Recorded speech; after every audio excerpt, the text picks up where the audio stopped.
আওয়ামী লীগ নেতা জুনায়েদ আহমেদ পলক একসময় তিনি সোশ্যাল মিডিয়ায় ব্যাপকভাবে আলোচিত হয়েছিলেন যুব সমাজে।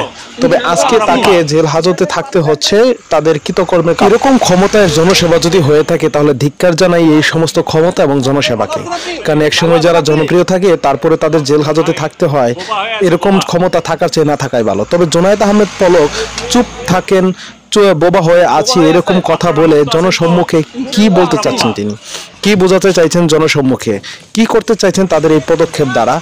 অর্থাৎ কেউ জিজ্ঞেস করলেই বলছেন বোবা হয়ে আছি, চুপ আছি, কোনো কথা বলছি না, পরে দেখা যাবে। আজকের বাদশা, কালকে তুমি ফকির।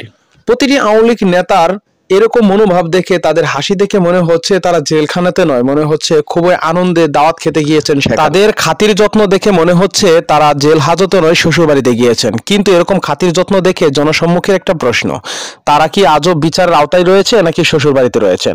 কিন্তু আলেমদেরকে যেভাবে হাজতে রিমান্ডে রাখা হয়েছিল, কিন্তু তাদের ক্ষেত্রে ব্যতিক্রম কেন?